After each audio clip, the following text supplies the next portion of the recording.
हरे कृष्ण। तो सबसे पहले आप सभी वरिष्ठ वैष्णवों का आशीर्वाद चाहता हूँ कि मैं अपनी शुद्धि के लिए कुछ चर्चा कर सकूं और जो प्रभुपाद के लेक्चर से इस श्लोक से संदर्भित सुन पाया उसको दोहरा सकूं। तो ये भागवत का दूसरे स्कंद का आखिरी अध्याय है और प्रैक्टिकली आखिरी श्लोक है। इसके बाद एक ही श्लोक बचता है, उसके बाद हम तीसरे स्कंद में प्रवेश करेंगे। और तीसरा स्कंद की जो पृष्ठभूमि है वो इस श्लोक में बनती है, क्योंकि तीसरा स्कंद और चौथा स्कंद ज्यादातर मैत्रेय और विदुर संवाद है। जो चौथे स्कंद के अंत में विदुर जी मैत्रेय मुनि से विदा लेते हैं और पूरी तरह भाव विभोर होके संपूर्ण ज्ञान से, संपूर्ण भक्ति से आवृत होकर वो अपने भाई धृतराष्ट्र को उद्धार करने के लिए निकलते हैं। तो ये तीसरा और चौथा स्कंद जो मैत्रेय विदुर संवाद है वो इन ऋषियों की जिज्ञासा के कारण खुला।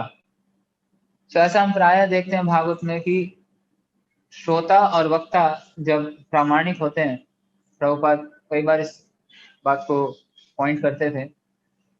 प्रभुपाद कहते हैं एक लेक्चर में, if a husband is potent and a wife is capable, then child takes birth. इसी प्रकार से अगर गुरु प्रामाणिक है और शिष्य भी प्रामाणिक है, यानी गुरु जो है परंपरा में आ रहे हैं और भागवत का उन्होंने पूरा दर्शन किया है और वो खुद उसको प्रयास कर रहे हैं, खुद उसको प्रैक्टिस कर रहे हैं, जिसका वो प्रचार कर रहे हैं।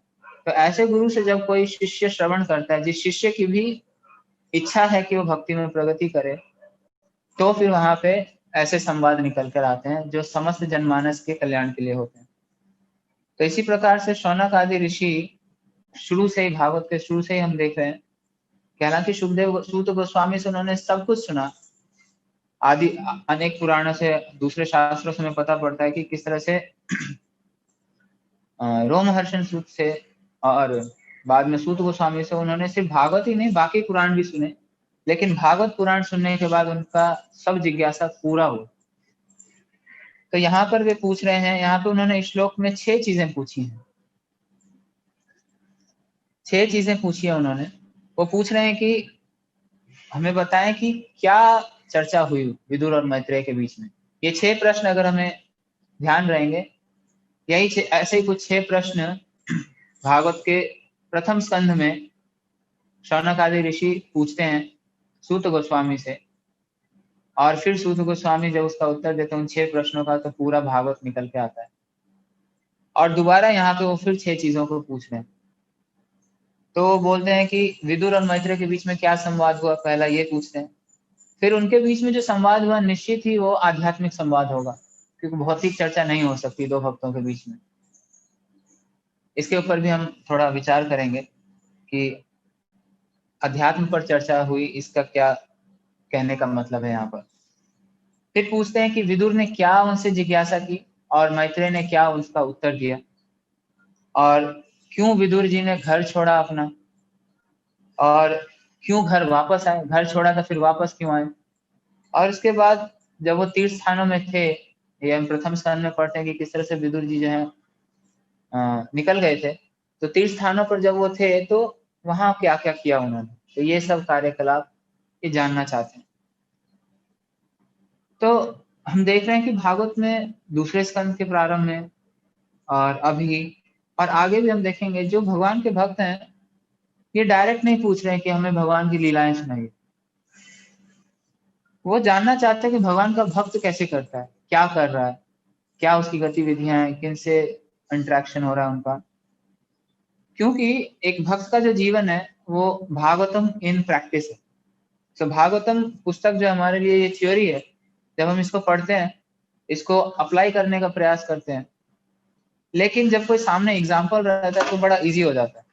तो जब हम शुद्ध भक्तों को देखते हैं तो दिखता है कि हाँ, ये जीवंत भागवत है, ये पुस्तक भागवत है और ये एक पुरुष भागवत है, व्यक्ति भागवत है। तो उनके जीवन से, उनकी दिनचर्या से, उनके बोली से, उनके हर मुद्राओं से भागवत निकलता है बाहर, भागवत झलकता है। तो उससे एक बद्ध, हम जैसे बद्ध जीव को एक संकेत मिलता रहता है हमेशा कि ऐसा होना चाहिए, ऐसे करना चाहिए। इसीलिए प्राय अनेकानेक बार अलग अलग जगहों पे एक भक्त के जीवन के बारे में पूछा जा रहा है। युधिष्ठिर महाराज प्रहलाद महाराज के बारे में जिज्ञासा करते हैं। पूरा सप्तम स्कंद एक ही अध्याय में नरसिंह भगवान का वर्णन है। नरसिंह भगवान प्रकट हुए, हिरण्यकशिपु को मारा, प्रहलाद महाराज को वरदान दिए और उसके बाद चले गए। बाकी पूरे सप्तम स्कंद में प्रहलाद महाराज के चरित्र का वर्णन है, उनके कार्यकलाप, उनका संदेश और फिर बाद में उन्होंने कैसे रूल किया। तो ये सब भक्त का जीवन है। अम्बरीश महाराज के बारे में वर्णन आता है तो भगवान की लीला कितनी है। दुर्वासा मुनि आए, उन्होंने अपराध किया, सुदर्शन चक्र भगवान ने छोड़ दिया और एक दो श्लोक है जहाँ पे भगवान बोलते हैं कि मैं तो खुद भक्तों के अधीन हूँ। लेकिन पूरा वर्णन उसमें अम्बरीश महाराज का कि कैसे अम्बरीश महाराज अपने शरीर के हर अंग को, नवधा भक्ति के हर अंग को उन्होंने सिद्ध कर रखा था। तो इस तरह से जब हम बार बार भक्तों के बारे में सुनते हैं और बार बार भक्तों के जीवन को देखते हैं तो हमें पता चलता है कि कैसे प्रैक्टिस करना है। इसीलिए हर समय भगवान ने अपने भक्तों को रखा हुआ है। कभी ऐसा नहीं होगा, जब तक भक्ति रहेगी इस संसार में तब तक भगवान के भक्त यहाँ पे रहेंगे अपने लाइफ से प्रैक्टिकल एग्जाम्पल दिखाने के लिए। तो हम सबका ये कर्तव्य बनता है कि हम भी उस लेवल पर आए ताकि दूसरे लोगों के लिए हम एग्जाम्पल सेट करें। तो यहाँ पर हम देख रहे हैं कि तात्पर्य में प्रभुपाद कहते हैं कि सूत गोस्वामी और जब शुकदेव गोस्वामी परीक्षित महाराज को इस अध्याय में सृष्टि के बारे में वर्णन करना शुरू करते हैं तो अब आगे और डिटेल आएगा। पंचम स्कंद में तो बहुत विस्तार से वर्णन है पूरे सृष्टि का, लेकिन शौनक आदि ऋषि बीच में उन्होंने प्रश्न पूछ दिया कि हम जानना चाहते हैं विदुर जी के बारे में। तो प्रभुपाद जी यहाँ पर लिखते हैं कि ऐसा प्रतीत होता है कि शौनक आदि ऋषि अध्यात्म विषयों को जो भौतिक विषयों से ऊंचे स्तर पर सुनने के लिए अधिक इच्छुक थे। अब हमने देखा दूसरे स्कंद में जब दूसरा अध्याय शुरू होता है, जब परीक्षित महाराज सुखदेव गोस्वामी से पूछते हैं कि किस प्रकार से भगवान सृष्टि करते हैं, किस प्रकार से भगवान संहार करते हैं, और फिर सुखदेव गोस्वामी वर्णन शुरू करते हैं। तो वहां प्रभुपाद तात्पर्य में लिखते हैं, ये दूसरा स्कंद के चौथे अध्याय के 6ठे श्लोक में। तो यहाँ प्रभुपाद तात्पर्य में लिखते हैं कि महाराज परीक्षित ने अपने गुरु सुखदेव गोस्वामी से भगवान कृष्ण की वृंदावन लीलाओं का वर्णन करने के लिए नहीं कहा। वे सर्वप्रथम भगवान की सृष्टि के विषय में सुनना चाह रहे थे और ना ही सुखदेव गोस्वामी ने सीधा भगवान की दिव्य लीलाएं सुनानी चाहिए। तो हालांकि समय कम था, प्रभुपाद लिखते समय कम था, सीधे छोड़ के सब बातों को छोड़ के सीधा 10वें स्कंद में पहुंच जाते जैसे आजकल के कथाकार करते हैं। लेकिन ना ही भागवत के महान व्यक्ता और ना ही भागवत के महान भक्त श्रोतागण ये ऐसे उछल कूद में इनको रुचि नहीं। तो प्रभुपाद कई बार भगवत गीता के प्रथम अध्याय के भी श्लोकों के ऊपर जब आप लेक्चर सुनेंगे तो प्रभुपाद उसमें कई बार कहते हैं कि कृष्णा's कुरुक्षेत्र लीला एंड कृष्णा's रास लीला बोथ आर सेम। और एक बद्ध जीव, यही तात्पर्य में प्रभुपाद लिखते हैं कि बद्ध जीव जो है दोनों लीलाओं को सुन के इक्वल बेनिफिट उठा सकता है। और ये सिर्फ कहने की बात नहीं है कि बस क्योंकि हम तो रासलीला पढ़ेंगे या दशम स्कंद लीलाएं पढ़ेंगे तो हमको अमानवीय लगेंगी या कल्पना लग सकती है, इसीलिए हमको बोला जा रहा है सृष्टि के बारे में सुनो। ये सैद्धांतिक है, इसकी पुष्टि शास्त्रों में की गई है। जब ब्रह्मा जी कहते हैं अंगानि यस्य सकलेन्द्रिय वृत्ति मंती, तो हमने कितनी बार इस श्लोक का उच्चारण किया होगा, डेली करते हैं और इसके अर्थ पे मनन करेंगे तो क्या निकलता है, भगवान के हर अंग दूसरे अंग का कार्य कर सकते हैं। तो वैसे तो भागवत को भी डिवाइड किया गया कि प्रथम स्कंद जो भगवान के चरण हैं, दूसरा स्कंद भगवान के जो है चरण से ऊपर एंकल्स है वो है, फिर तीसरा स्कंद, चौथा स्कंद और 10वां स्कंद उनका मुखड़ा है। लेकिन अगर भगवान को अपने एक अंग का कार्य दूसरे अंग से कराना तो क्या नहीं कर सकते।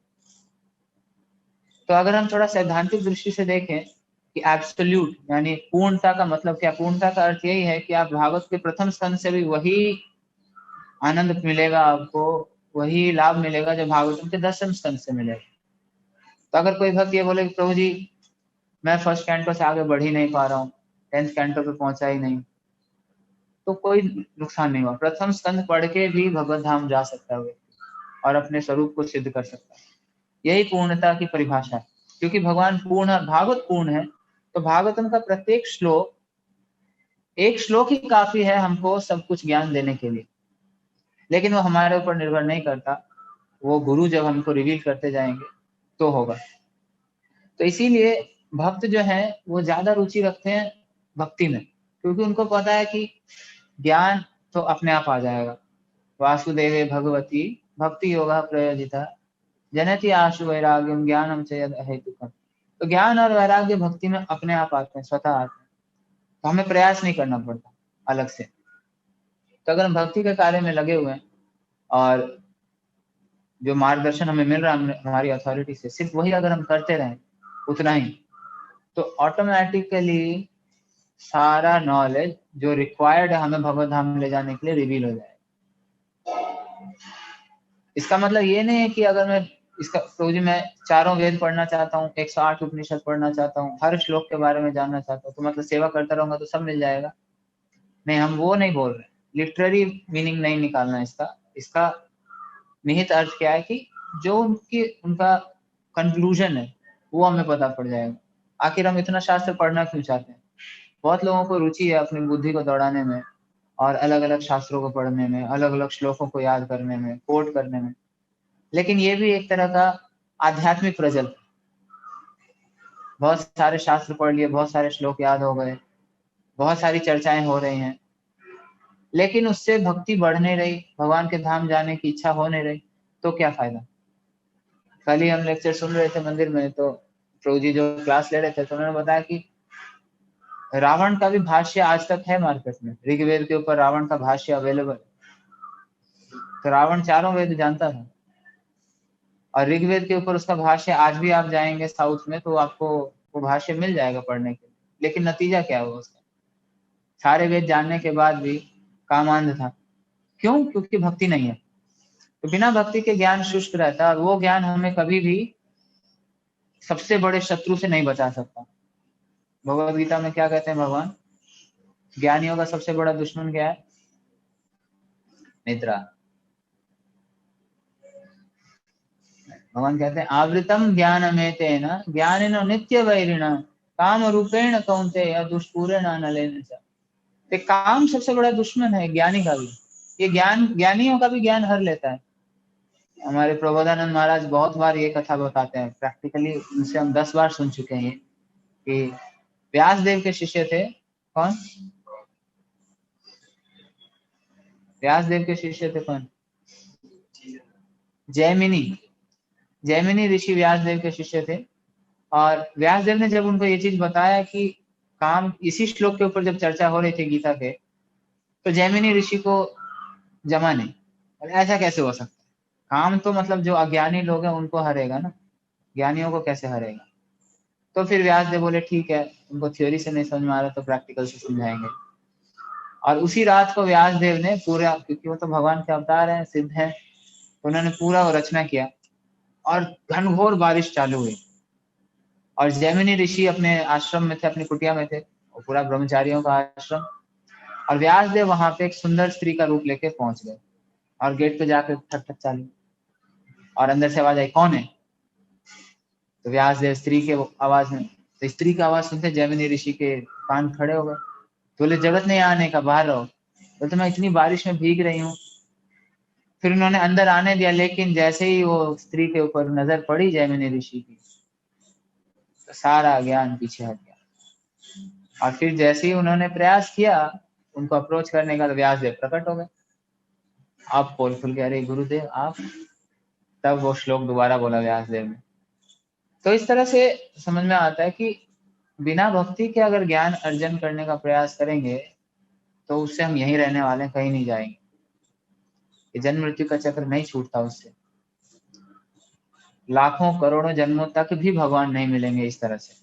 इसीलिए भक्तों को ज्यादा रुचि है भगवान के कार्यकलापों के बारे में सुनने के लिए, भागवत के बारे में सुनने के लिए। भागवत ऐसा है जो ब्रह्मवादियों को भी आकर्षित करता है। तो आप दूसरे स्कंद के प्रथम अध्याय में पढ़ते हो कि किस प्रकार से सुखदेव गोस्वामी, ऑलरेडी सुखदेव गोस्वामी खुद अपने बारे में वर्णन करते हैं कि मैं ऑलरेडी ब्रह्म में स्थित था, लेकिन इस भागवतम को सुन के मैं भी आकर्षित हो गया, और फिर उन्होंने व्यास देव से भागवत सुना, और वही भागवत अब सुखदेव गोस्वामी परीक्षित महाराज के यहाँ सुना रहे हैं। तो इस भागवत के बारे में सुनना, इस भागवत के बारे में चर्चा करना, यही हमें हमारे सारे अनर्थों से ऊपर उठा सकता है। तो अगर किसी, क्योंकि प्रायः शुरू में हमें उतना स्वाद मिलता नहीं, क्योंकि बीमारी बहुत गहरी है, तो हमें लगता है आधा घंटा पढ़ लिया, 1 घंटा पढ़ लिया, आज का कोटा हो गया, तो बस अभी हो गया, भागवतम हमने पढ़ लिया। लेकिन भागवतम पढ़ने में किसकी रुचि बढ़ रही है ये कैसे पता पड़ेगा? जब वो भक्त भागवत पढ़ते पढ़ते उसकी इच्छा बढ़ेगी कि मैं एक श्लोक और पढ़ लेता हूँ, चलो अगला श्लोक पढ़ के सो जाना, एक और पढ़ लेता हूँ। इसका मतलब ये नहीं है कि हम साधकों को सोना नहीं है या आर्टिफिशियली करना है और फिर सुबह उठे ही नहीं और जब में सो रहे हैं, नहीं। लेकिन कॉन्स्टेंटली अपने आप को एनालाइज करना चाहिए कि मैं प्रयास कितना कर रहा हूँ भागवत में रुचि विकसित करने का। हमने रिसेंटली एक बहुत फेमस वक्ता है हमारे इस्कॉन, उनके मुख से सुना, श्रीमद राधा गोविंद महाराज का एक पास टाइम। तो ये घटना है वृंदावन की। तो प्रभुपाद वृंदावन आए, जब विदेश से वापस आए प्रभुपाद, तो रात को पहुंच रहे थे प्रभुपाद। तो भक्तों को पता पड़ा कि रात को 1-2 बजे के आसपास आएंगे प्रभुपाद। तो प्रभुपाद ने पहले बोल के रखा था कि आश्रम के भक्तों को उठाना नहीं, है ना, मंदिर के भक्तों को उठाना मैं रात को पहुंचूंगा। लेकिन फिर भी जो कुछ सीनियर भक्त थे, तो वो प्रभुपाद को रिसीव करने पहुंचे गेट पे। प्रभुपाद आए एयरपोर्ट से और मंदिर पहुंचे, तो कुछ सीनियर भक्त वहां पहुंचे और प्रभुपाद ने सबको ग्रीट किया। वो प्रभुपाद अपने रूम की तरफ जा रहे थे, तो सडनली प्रभुपाद ने देखा कि आश्रम में एक रूम में लाइट जल रही है। तो प्रभुपाद ने पूछा कि ये लाइट क्यों जल रहा है? तो भक्तों को पता नहीं था, तो उन्होंने बोला ठीक हम पता करते हैं। तो प्रभुपाद, वेट, आई नो, मैं जानता हूँ, राधा गोविंद जी भागवत पढ़ रहे होंगे बैठ के। तो भक्त लोग एकदम सरप्राइज हो, प्रभुपाद को पता है। अब वो गए रूम में, जब देखा उन्होंने तो राधा गोविंद महाराज वहां पे बैठ के भागवतम पढ़ रहे। और प्रभुपाद ने उनको बुलाया, उनको पता पड़ा प्रभुपाद आए, तो इमीडिएटली वो बुक बंद की और दौड़ के आए प्रभुपाद के पास, प्रणाम किए।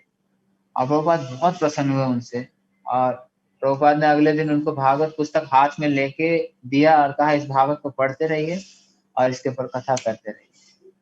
तो ये भागवत पढ़ने का रुचि का मतलब ये है, भागवत में हमारी रुचि बढ़ रही है, इसका अर्थ ये है कि हम और पढ़ने के इच्छुक हैं। यही इसका फल भी है, यही साध्य है, यही साधन है। भागवत पढ़ना ही साधन है, और भागवत के ऊपर चर्चा करना ही साधन है समस्त कल्मोशों से मुक्त होने का। और साध्य यही है, कल्मोशों से मुक्त हो जाएंगे फिर भागवत पढ़ेंगे। तो कोई जादू नहीं होने वाला कि भागवत पढ़ लिया आप सारे अनर्थों से मुक्त हो गए, आप 4 पर निकल जाएंगे और मैं उड़ना चालू कर दूंगा, ऐसा नहीं होगा। वो फिर भागवत का तो असली आनंद लेना शुरू करेगा, जो गोस्वामी लोग करते थे, जो आचार्य लोग करते थे, जो प्रभुपाद गण और अभी हमारे गुरुजन जो हैं, ये जिसका आस्वादन करते हैं। तो हम उसका आस्वादन कब कर पाएंगे? जब हम फोर्स करेंगे अपने आप को इसको पढ़ने में, इसको याद करने में, इसके श्लोकों को उच्चारण करने में। पिछली बार हमने चर्चा किया था कि कैसे एक एक श्लोक जो है, ये मंत्र हैं, इनको उच्चारण करना चाहिए। प्रभुपाद के तात्पर्य जो है, प्रभुपाद ने एक एक शब्द बोले हैं, हर शब्द मंत्र है, तो इसका उच्चारण करते रहना चाहिए। ये वाणी की, ये मन की तपस्या है। तो इस तरह से ये करने से ही हम जो है, जो इन ऋषिगणों का अभी हम देख रहे हैं उदाहरण कि किस प्रकार से उत्सुक हैं, हम भी उस स्थिति में आ सकते हैं।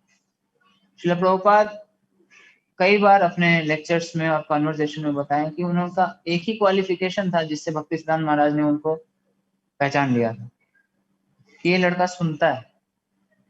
तो प्रभुपाद जब आखिरी बार जब वो मिले भक्तिसिद्धांत महाराज से, जब वृंदावन में परिक्रमा के लिए आए थे सब, तो रात को शेषशाही मंदिर दर्शन करने जाना था। तो भक्तों ने आके अनाउंस किया, एक भक्त ने, कि हम सब परिक्रमा दर्शन के लिए जा रहे हैं, मंदिर खुल गया है, जो आना चाहते हैं चलें और जो रुकना चाहते हैं यहाँ रुकें। तो प्रभुपाद बताता है कि सब लोग चले गए, सिर्फ कुछ गिने चुने भक्त बैठे, लेकिन मैं नहीं गया, मुझे कोई इच्छा नहीं थी शेषशाही मंदिर के दर्शन करने। तो प्रभुपाद हमेशा पूछते रहते थे कि आज गुरु महाराज लेक्चर दे रहे हैं क्या, आज कब दे रहे हैं गुरु महाराज लेक्चर। और प्रभुपाद कहते हैं कि I could not understand what guru Maharaj said, but I wanted to hear. मैं समझ नहीं पाता था गुरु महाराज क्या कर रहे हैं। He was speaking such high philosophy, it was going over my head. लेकिन मेरी बस एक ही इच्छा था, गुरु महाराज कुछ कह रहे हैं, बस बैठता हूँ। 8-8 घंटे प्रभुपाद ने अपने गुरु महाराज को सुना है एट अ स्ट्रेच। समाधि है ये। तो अब हम अपने आप से पूछना चाहिए कि हम भक्ति में आगे क्यों नहीं बढ़ रहे। तो कभी ऐसा हमने किया कि आज 4-5 घंटे भागवतम खोल के बैठने वाला और कुछ नहीं करना। सेवा से हमको कामचोरी नहीं करनी है भागवत के नाम पे। अपनी सेवा, जो अभी मैराथन चल रहा था, इसका लेने की प्रभु जी बहुत बुक डिस्ट्रीब्यूशन हो गया, अभी बैठ जाते हैं, है ना? नहीं, लेकिन कभी तो ऐसा हो कि आज जो है, आज प्लान करके, चाहे वो ब्रह्मचारी हो चाहे गृहस्थ हो, आज प्लान किया कि सब चलो आज मेरे पास टाइम है, ज्यादा सेवा है नहीं, आज भागवतम पढ़ने वाला हूँ मैं 4-5 घंटे, तब तो जाके माया से छूटेगा, अन्यथा असंभव है। आधा घंटा पढ़ के हमको क्या लगता है, अनंत जीव जन्मों का जो हमारा मैल जमा हुआ है, इतने जन्मों से जो हमने पाप किए हैं, जिसकी वासनाएं हमारे अंदर दबी, हमें पता भी नहीं क्या क्या है अंदर, अब वो हम 1 घंटा आधा घंटा पढ़ के निकाल देंगे। सो के 16 माला जप करके सोते सोते 16 माला फेर के हम निकल जाएंगे भगवान, इतना सस्ते में ले रहे हैं। सो इन सब बातों से बार बार सोचना चाहिए, बार बार अपने आप को रिमाइंड करना चाहिए। सिर्फ रिमाइंड भी कराते रहेंगे कि भागवतम पढ़ना है, ये भी बहुत बड़ा कार्य करता है। सिर्फ भागवतम पढ़ने के बारे में सोचना भी कि यार आज मैं पढ़ नहीं पाया, आज मेरे को पढ़ना है। सेवा में लगा हुआ भक्त कुछ ना कुछ कार्य में फंसा हुआ है, लेकिन मनन करते जा रहे कि कब भागवतम खोल के बैठूंगा, कब पढ़ूंगा, ये विचार मात्र उसको शुद्ध कर देता है और भौतिक चेतना से उठा देता है, माया के बारे में चिंतन करने नहीं देता। तो हम सेवा में लगे हुए तो क्या ये विचार चल रहा है हमारे अंदर, ये हमें अपने आप से पूछना चाहिए। आगे फिर प्रभुपाद बताते हैं तात्पर्य में कि एक भौतिकवादी व्यक्ति और एक गुणातीतवादी, ये 2 प्रकार के लोग हैं संसार में।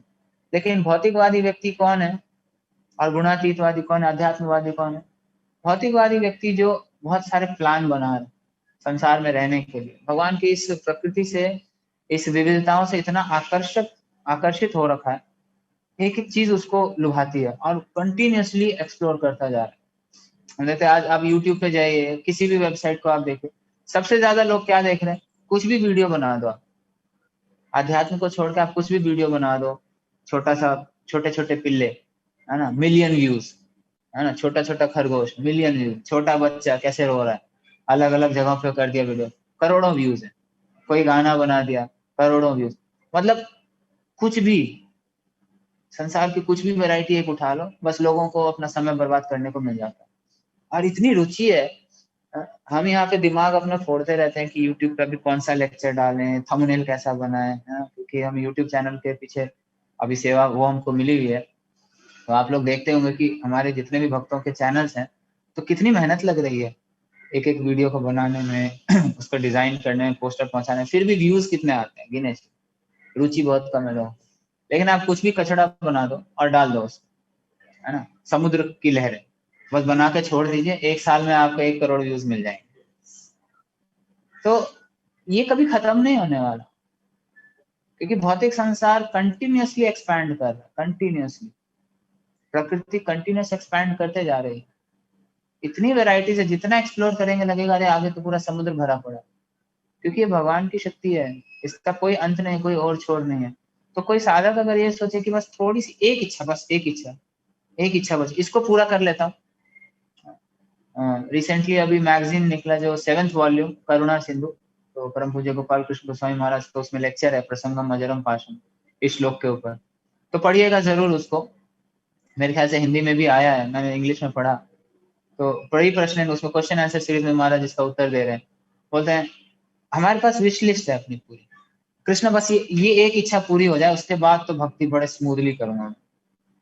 लेकिन ये मन का, ये माया का जाल है, वो एक इच्छा पूरी होती है और उसके बाद 10 नई इच्छाएं खुल के आती है, ये कभी समाप्त नहीं होने वाला। तो फिर क्या करें, फिर क्या करें? इच्छाएं तो बहुत सारी हैं और ये रुक नहीं रही, वेग की तरह आ रही हैं, तो करें क्या, कैसे रोकें इसको? तो बहुत प्रसिद्ध श्लोक है भागवतम का, जो प्रभुपाद इतने बार कोट करते हैं इसको, 11वें स्कंद में उद्धव जी को भगवान कृष्ण बताते हैं, विद्यते हृदय ग्रंथि छिद्यते सर्व संशय। मैं आप लोगों के लिए श्लोक पढ़ देता हूँ। ये आपका 11वां स्कंद 20वां अध्याय और 30वां श्लोक बहुत ही प्रसिद्ध श्लोक है, कंठस्थ कर लेना चाहिए श्लोक को, बार बार इसके ऊपर मनन करना चाहिए। भगवान कहते हैं भीद्यते हृदय ग्रंथे छिद्यन्ते सर्व संशयाः क्षीयन्ते चास्य कर्माणि मयि दृष्ट्या खिलात्मनि।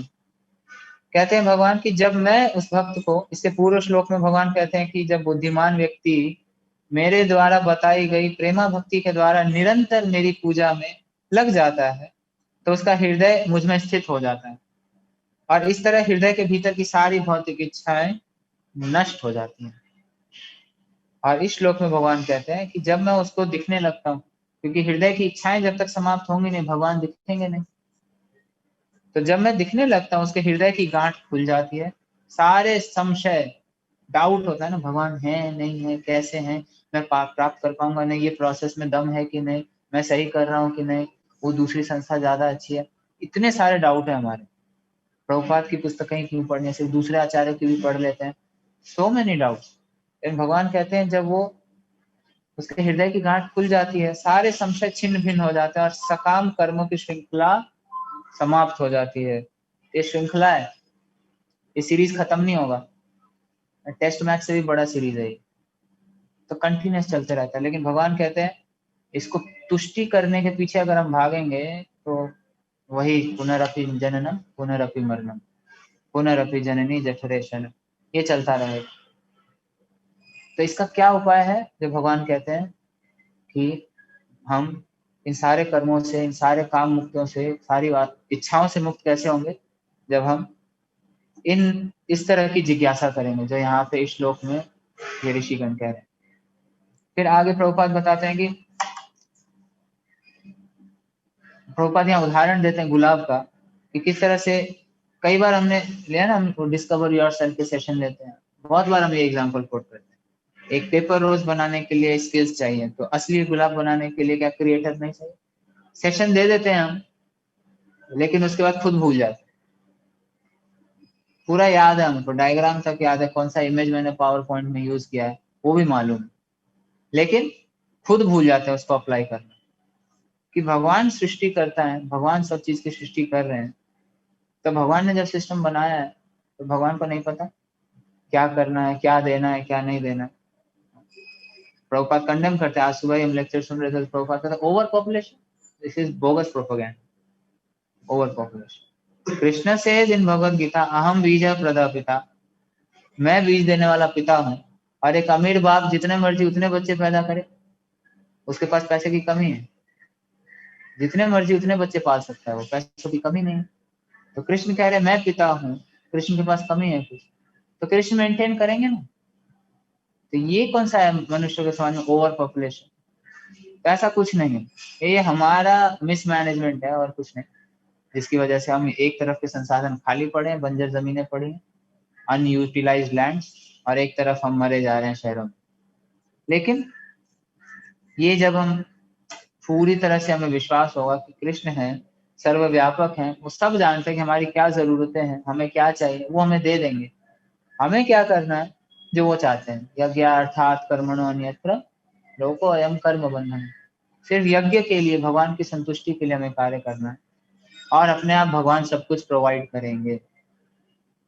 तो अब जो जिस स्थिति में हो, जिस व्यवसाय में हो, जिस तरह के कार्य में हो, डिटेल्स में तो हम नहीं जाएंगे अभी, लेकिन अपने आप से पूछ ले कि मैं जो कार्य कर रहा हूँ, जो कार्य, जो व्यवसाय है मेरा, उसमें कितना प्रतिशत ये यज्ञ हो रहा है।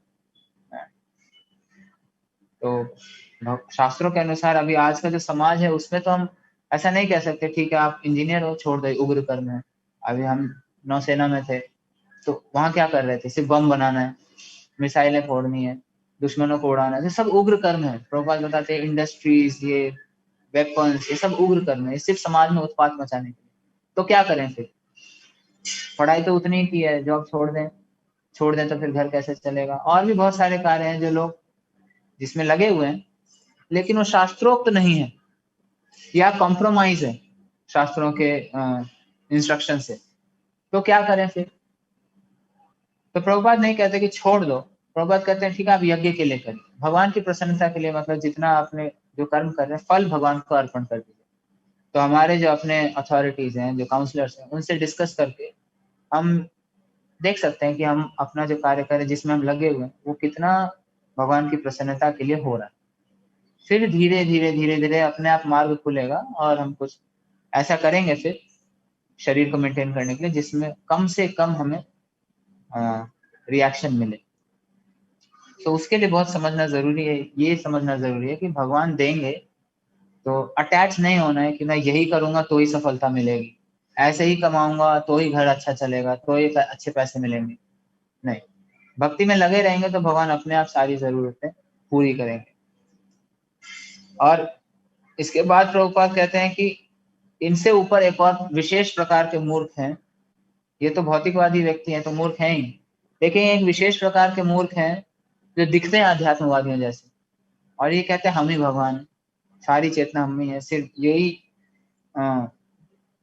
अपने आप को समझ गए, अपने आप को जान गए, तो ये सारी चेतना जो है हमारे अंदर है।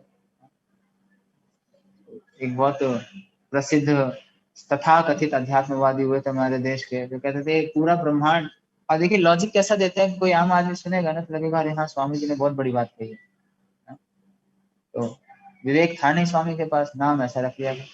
वो तो पूरा ब्रह्मांड अगर आप समेट दें, उसके सुनने में बड़ा साइंटिफिक लगता है इसीलिए मैं वाक्य दोहरा रहा। वो कहते थे पूरा ब्रह्मांड अगर आप सिकोड़ के एक जगह कर दें तो आपकी मुट्ठी में आ जाएगा, है ना। जो फिजिक्स पढ़ते हैं उनको पता होगा, हमारे स्पेस बहुत है ना हर एटम्स के बीच में, तो सारे स्पेस को खत्म कर दे पूरा ब्रह्मांड सिमट के एक मुट्ठी में आ जाएगा। ठीक बात है, महाविष्णु के एक छिद्र से निकलता है पूरा ब्रह्मांड, तो दब जाएगा, इसका क्या मतलब है। हाँ, इसका इंटरप्रिटेशन क्या निकाला कि ब्रह्मांड आपके हाथ में ही है, आपको बस रियलाइज कर। वाह भाई, प्रणाम करो ऐसे लोगों को। प्रभुपाद लिखते हैं तात्पर्य में, दीवार के उस पार क्या हो रहा है ये तो पता नहीं है, और बोलता है सारा ब्रह्मांड मेरे अंदर ही है ना, मैं ही वो पूर्ण चेतना हूँ। खुद को नहीं पता कि अभी पानी पिया तो अंदर जाके कितना बॉडी में एब्जॉर्ब हुआ और कितना बाहर निकलेगा, अब बोलता है मैं संपूर्ण चेतना। और इनकी बहुत अलग अलग ब्रांचेस हैं, इनकी शाखाएं हैं, बहुत सारी ऐसी संस्थाएं हैं। इनके तौर तरीके भी डिस्कस करने बैठे तो हंसी आएगी आप लोगों को। लेकिन जो व्यक्ति प्रभुपाद की पुस्तकें नहीं पढ़ा है ना, वो फंस जाता है इनमें। हम खुद फंसे हुए थे तो निकल के आए प्रभुपाद की पुस्तकों से। ये पुस्तकें इसलिए प्रभुपाद कहते हैं ये ऐसे लोगों के लिए भी जो ये विशेष प्रकार के मूर्ख हैं, ये भागवत उनके लिए भी, और भौतिकवादी व्यक्ति और अध्यात्मवादी जो वास्तव में भक्त है उनके लिए। तो भागवत दैट्स इस बुक, इस चैप्टर का, इस अध्याय का कितना सुंदर शीर्षक रखा गया, भागवत सभी प्रश्नों का उत्तर। तो ये सभी प्रश्नों का ही उत्तर है और सारी बीमारियों का भी समाधान है, चाहे वो सैद्धांतिक किसी भी तरह की मानसिक सैद्धांतिक बीमारी, भागवतम उसके लिए। तो वास्तव में जो 4 नियम तोड़ता है ना व्यक्ति, उसको थोड़ा मुश्किल है भक्ति करना, लेकिन फिर भी आ सकता है। लेकिन कहा जाता है कि जिसका सिद्धांत तो भटक गया, फिलोसॉफिकल डेविएशन सबसे बड़ा खतरा है एक साधक के लिए, फिर बड़ा मुश्किल होता है, ऑलमोस्ट इम्पॉसिबल उसको भक्ति में आना, क्योंकि उसका फिलोसॉफिकल डेविएशन हो गया। इसलिए प्रभुपाद फिलोसफी के ऊपर बहुत जोर देते थे। गलती से किसी ने अगर मायावाद छेड़ दिया लेक्चर में, फिर तो उसका शुद्धि हो जाएगा वहीं पे ऑन द स्पॉट। लेकिन ऐसे लोगों के लिए प्रभुपाद क्या बोल रहे हैं यहाँ पे, श्रीमद् भागवत सुनना सहायक बनता है, इससे उनकी आंखें खुल जाएंगी और उन्हें पता चलेगा कि परम चेतना का दावा करने से कोई परम भगवान नहीं बन जाता। इस भौतिक संसार में उसे प्रमाण देना पड़ेगा, परम चेतना है तो बताइए हर जगह क्या हो रहा है। तो भगवान जब आते हैं, भगवान ने दावा ही नहीं किया, भगवान ने दिखाया भी। भगवान यहाँ भी है, भगवान वहां भी है। नारद मुनि देख के हैरान हो गए, सब जगह है। तो भगवान दिखा भी रहे हैं और भगवान बता भी रहे हैं गीता में कि वही है पर ब्रह्म, वही है परम चेतना। लेकिन ये सब कहाँ से, आखिरी लाइन में क्या बोलते हैं प्रभुपाद कि नैमिषारण्य के ऋषि ऐसे कोरे भौतिकतावादियों तथा झूठे अध्यात्मवादियों से ऊपर थे, अतः वे अधिकारी व्यक्तियों से, इंग्लिश में लिखते हैं Prabhupada, they wanted to hear from authority. What's that exact line? English का खोला है किसी ने? इसे तो लास्ट लाइन में प्रभुपाद अथॉरिटी शब्द का यूज करते हैं, अब बोलते अथॉरिटी से सुनना चाहते हैं। तो ये बहुत महत्वपूर्ण चीज है जिसके ऊपर बार बार बार बार जोर दिया जाता है। तो ये जो दूसरे दूसरे अध्यात्मवादी हैं, इनके हिसाब से आप ही अपने गुरु हैं, सब अपने हृदय की सुनिए। हृदय में इतना कचरा भरा पड़ा है, उसकी सुनेगा तो कहाँ जाएगा। तो ये आखिरी लाइन में कहते हैं प्रभुपाद कि They were anxious to know the real truth in transcendental matters as discussed by authorities. और अथॉरिटी कौन है? द्वादश महाजन और उनके लाइन में आने वाले बाकी सारे शुद्ध, ये अथॉरिटी है। तो इनसे सुनना चाहिए, ना कि अपने हृदय की सुनो। तो जो गुरु बोलते हैं कि अपने हृदय की सुनो, अपने गुरु को भी मत फॉलो करो, तो फिर बोल क्यों रहा है समझ नहीं आता।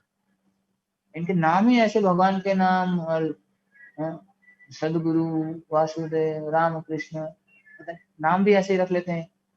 तो आप बोल क्यों रहे हो समझ नहीं आता। फिर जब सुननी मेरे को मेरे हृदय की है और आपको ब्लाइंडली फॉलो करना नहीं, तो ऐसा सिद्धांत देके फिर आप बोल क्यों रहे हो? फिर तो आपको बोलना ही नहीं चाहिए। तो बहुत सिंपल लॉजिक से इन सबको तोड़ा जा सकता है, लेकिन ये सिंपल कॉमन सेंस है ना, ये कॉमन सेंस प्रभुपाद की पुस्तकों से ही पढ़ के मिलता है। ये कॉमन सेंस खो गया, तो इसीलिए प्रभुपाद बार बार अथॉरिटी पे जोर देते थे। ये शास्त्र जो है एकेडमिक स्कॉलर्स के बस की बात नहीं है, एकेडमिक स्कॉलर्स इसको नहीं पढ़ सकते, क्योंकि भौतिक ज्ञान, हमने पिछली बार भी इस पर चर्चा किया था कि भौतिक ज्ञान हमारे प्रयास पे निर्भर करता है। जितना हम प्रयास करेंगे ना उतना ही आगे बढ़ेंगे। भौतिक ज्ञान के लिए बाहर से क्योंकि ले रहे हैं ना अंदर, लेकिन आध्यात्मिक ज्ञान पूरी तरह से आध्यात्मिक गुरु की प्रसन्नता पर टिका हुआ है। आध्यात्मिक गुरु प्रसन्न होंगे हमारे कार्य से तो वो हमको रिवील करते हैं। इसका क्या मतलब रिवील करते हैं? मतलब कुछ जादू होगा, गुरु सिर पे हाथ रख देंगे और झटका लगेगा आपको, और फिर आप, ध्रुव महाराज को भगवान ने शंख टच कर दिया था गाल में और वो बोलना शुरू कर दिया, तो गुरु भी ऐसा कुछ करेंगे? उनके पास कुछ जादुई ताबीज है, टच कर दिया और नहीं। इसका अर्थ ये है कि जब गुरु की हम सेवा करते हैं, गुरु प्रसन्न होते हैं, तो जो वार्ताएं होती हैं, जो चर्चाएं होती हैं, जो शिष्य इंक्वायरी करता है और गुरु जो उसको प्रैक्टिकल आंसर्स देते हैं, उससे उस शिष्य को पता पड़ता है हाँ शास्त्रों की इस वाणी को कैसे जीवन में उतारना है। इसलिए देश काल पात्र, ये तीनों चीज देखी जाती है, और ये देश काल पात्र के अनुसार प्रचार एक सच्चा गुरु ही कर पाता है, और जो शिष्य उसको फॉलो करता है वो भी आगे चल के ऐसा गुरु बनता है, और इस तरह से परंपरा चलती है। इसीलिए कभी भी आजकल इतना प्रोपेगेंडा चल रहा है, आपके शास्त्रों में ये लिखा है वो लिखा है, कोई नहीं समझ सकता वेदों को। ये सो कॉल्ड हिंदूज और सो कॉल्ड दूसरे स्कॉलर्स, दूसरे ट्रेडिशन के, ये सब सिर्फ मूर्खतावश अपना समय बर्बाद कर रहे हैं। कोई नहीं वेदों को ऐसे समझ सकता श्लोक रट के, कंठस्थ करके, पेज बाय पेज कोट करके, संभव ही नहीं है। क्योंकि एक एक श्लोक, एक एक वाक्य, एक एक शब्द के इतने अर्थ हैं, और जितना चर्चा करें उतना खुलता जाता है, और ये सेवा पे आधारित है। तो जब तक व्यक्ति सेवा नहीं करेगा, एक प्रामाणिक गुरु को संतुष्ट नहीं करेगा, तब तक वो ज्ञान उसको समझ ही नहीं आएगा अप्लाई करना कैसे। इसीलिए हमेशा हमें एक अथॉरिटी के निरीक्षण में रहना चाहिए। और इसी भागवत में कई प्रमाण है ऐसे कि ऐसे ऐसे उदाहरण दिए गए ऐसे व्यक्तित्वों के, जो हालांकि बाद में शुद्ध भक्त हुए और भगवत धाम गए, लेकिन प्रारंभ में उन्होंने यही गलती, अथॉरिटी के पास नहीं रहे हमेशा, और भक्ति मार्ग से च्युत हो गए। अब भरत महाराज के प्रसंग में देखते हैं, भरत महाराज को ऋषभ देव की शिक्षाएं जब आप देखेंगे पंचम स्कंद में, तो हमेशा अपने पुत्रों को भी कहेंगे कि आप इनके संरक्षण में रहें। तो ऋषभ देव ने जो जो इंस्ट्रक्शन दिए, गुरु के निरीक्षण में रहना चाहिए, भक्तों के संग में रहना चाहिए, भरत महाराज ने वो सब नहीं किए, अकेले थे। तो भाव के स्तर पे होते हुए भी, क्योंकि अथॉरिटी के गाइडेंस में नहीं, तो कोई उनको करेक्ट करने नहीं आए, धीरण से ज्यादा आसक्ति हो रही है आपकी, साधना आपका कम हो रहा है, कोई था नहीं करेक्ट करने वाला। करते करते वो इस लेवल तक चला गया कि शरीर छूटने के बाद नया शरीर प्राप्त हुआ। तो ये स्टोरी मतलब सिर्फ ऐसे पढ़ने मात्र के लिए नहीं है, इसको ध्यान से अगर हम सोचेंगे ना तो अपना स्थिति समझ में आएगा, और एक नेचुरली घबराहट आएगी, अरे बाप रे मैं तो बहुत दूर हूँ अपने अथॉरिटी से, इतना संग तो मैं ले नहीं रहा। तो थोड़ा थोड़ा फिसलना हम चालू करते हैं साधना मार्ग से, और अगर हम बताते नहीं, अपने अथॉरिटी से डिस्कस नहीं करते हैं, वो बढ़ते चला जाता है गैप, और शरीर छूट जाएगा, पशु योनि में चले जाएंगे। भगवान कहते हैं स्वल्पम अपयस्य धर्मस्य, थोड़ा सा भी करके त्रायते महतो भयात, लेकिन इसका मतलब ये नहीं कि हम इसको बड़ा चीपली ले लें, प्रो जी अब तो मैंने कर लिया, नाम तो ले लिया, अगला जन्म तो मनुष्य का मिलेगा ही। एक बार गुरु महाराज से पूछा किसने कि अगला जन्म तो जीवन तो मनुष्य का मिलेगा ही, तो फिर इतना क्या जल्दी है? तो महाराज सड़क पे जो भिखारी थे उनकी तरफ इशारा करके बोले ये भी मनुष्य ही जीवन है, ऐसा जीवन चाहिए? तो भगवान को ठगने का प्रयास ना करें तो ही अच्छा है। हम अजामिल के प्रसंग में देखते हैं, अथॉरिटी को नहीं बताया, कुछ गड़बड़ हुआ, अंदर फीलिंग है, अथॉरिटी को नहीं बताया और इतने सालों तक उनको रुकना पड़ा। तो अल्टीमेटली भक्ति में ही आएंगे, करके जाएंगे भगवत धाम ही, लेकिन क्यों उतने समय तक अपने जेल की अवधि को बढ़ाना। इस अथॉरिटी को प्रसन्न करना ये सबसे सरल कार्य है ना? मन की नहीं सुनना बहुत डिफिकल्ट है। जो लोग कॉम्प्लेक्स बनाते हैं सिचुएशन को, जो सिंपल है उनके लिए बड़ा सिंपल, अच्छा ये बोल दिया बस कर दो, बोल दिया कर दो, तो ये हमारे लिए कितना सरल हो जाता है। कुछ सोचना ही नहीं है, इतना प्रेशर डालना पड़ता है अपने दिमाग पे हमको, अपने भौतिक जीवन में कुछ करने के लिए, सोचने के लिए, चाहे वो ऑफिस हो, चाहे स्कूल हो, चाहे कहीं भी कोई भी भौतिक कार्य संपन्न करने के लिए इतना सोचना पड़ता है। लेकिन आध्यात्मिक जीवन कितना सरल है, क्या करना है प्रभु जी, अच्छा अभी ये करो, ठीक है कर दी। अच्छा अभी क्या करना है, जाओ पुस्तक वितरण कर, ठीक है चलेगा। अभी क्या करना है, झाड़ू लगाओ, झाड़ू लगाओ। अभी क्या करना है, जाओ प्रचार करो, प्रचार करो। अभी क्या करना है, कॉलिंग करो, कॉलिंग करो। कुछ करना है, लेकिन नहीं, वहां पे हम बीच में अपना डालेंगे, अब ये क्यों करना है, ऐसे करना है, वैसे करना है, तो वो सिचुएशन कॉम्प्लेक्स हो जाता है और फिर हमको हमारा ग्रोथ दिखता नहीं। तो इस वजह से यहाँ पे इसको बार बार बता रहे हैं कि अथॉरिटी को प्रसन्न करना बहुत जरूरी है। तो जो ये महीना है, ये महीने में तो अथॉरिटी को प्रसन्न करना सबसे आसान है। यहाँ तो अथॉरिटी चल के आ जाती है इस महीने में, तुम बस खड़े हो जाओ, मैं निकाल दूंगा पुस्तक। प्रभुपाद की एक शिष्य हैं महामाया देवी दासी माता जी, उन्होंने एक बुक भी लिखी है प्रभुपाद के ऊपर। तो वो ये शेयर करती हैं पास टाइम की वो बुक डिस्ट्रीब्यूशन कर रही थी और धूप थी बड़ी तेज और बुक्स जा नहीं रही थी, तो बुक डिस्ट्रीब्यूशन कर रही थी और बेचारी वो चक्कर खा के गिर पड़ी। और गिर पड़ी तो वहां पे वो बेहोशी की हालत में उन्होंने स्वप्न देखा कि प्रभुपाद आ रखे हैं और प्रभुपाद के 1000 हाथ निकले हुए और 1000 हाथ से अपनी पुस्तकें दे रहे हैं सबको, सब लोग आके ले। और उनका होश आया जब उन्होंने देखा क्या देखा मैंने, तो फिर रियलाइज हुआ उनको कि वास्तव में प्रभुपाद कर रहे हैं, हमको बस खड़े रहना है और पुस्तकें निकलेंगी अपने आप। तो बस यही है आध्यात्मिक जीवन और यही आगे करते जाना। अभी इसके बाद जो प्रसंग शुरू होगा ये और एक और सुंदर प्रसंग है, मैत्रेय विदुर संवाद, है ना, जो सदियों तक लोग सुनते आ रहे हैं, सुनेंगे। तो आगे फिर इसके ऊपर और चर्चा होगी। हरे कृष्ण।